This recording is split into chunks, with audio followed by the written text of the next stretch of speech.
So here's the problem. If you look in front of the car, you could see that the lights are not pointing too far ahead. Hey guys, this is my wife's SCION FRS, and because she drives it mostly in town, we never noticed that the lights are aiming too low. The low beam is just too low, so you could only see about 10 feet in front of you. We're coming from a trip from Reno, and it was absolutely terrible. We couldn't see anything, so we had to go with a high beam everywhere, and everybody was pissed off at us on the highway. Today I'm going to show you how to adjust the lights so you don't see just 10 feet in front of you. You have to see a little bit further, the 25-30 feet. That would be good. You're going to need a number 8 socket range, a number 8 just a normal range. You're going to need some LED light so you could see what you're doing. Also, you're going to need to wait for the darkness to come out. You have to go to a dark place and adjust the lights that way.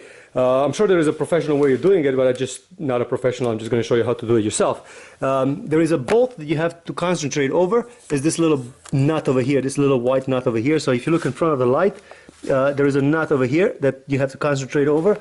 And then there is another one on this side. Both of those nuts need to be turned, and that will raise or lower the beam. So what I'm going to do, I'm going to drop the hood, go into the park, where I know there's a dark park around my house, and adjust the lights that way. So here's the problem. If you look in front of the car, you could see that the lights are not pointing too far ahead. I'm still in town. There's a lot of ambient light because there's street lights and the moon and all that stuff, but on the highway it's absolutely terrible, so I have to raise those to make them a little bit higher.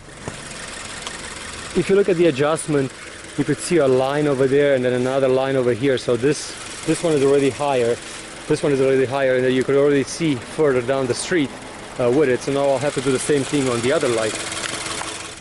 So as you can see, I'm going to put side by side how it was before and how it is right now, exactly the same position for the car. You can see the house in the front. It has the edge of the light right at the bottom of the garage. Now you don't want to go too much higher because you're going to blind the people in front of you, but that's really how far I want to see. I want to see as far as I can, and then in front of the car, even though there is a shadow over there, you can't really see that one because it's just, you know, you're not high enough in the car to see it. So I'm going to drive around the neighborhood, see, because this street is not perfectly straight. If you could find a street that's perfectly straight, it would be even better. Just want to drive it around a little bit to see how good I actually could see right now. So I think I have them a little bit too high. If you could see, I'm not sure how good you could see on the camera. It lights up that wall in front of me, which is about 300 feet, a little bit too much, especially the right one. So I just have to go and adjust the right one a little bit. So it is a little bit of an unscientific science because you kind of like guessing.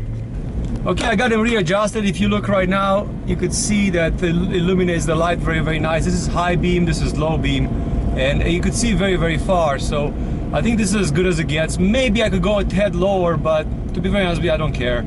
I don't think it's gonna blind other people that bad. So this is gonna be as good as it gets for now. Thanks for watching.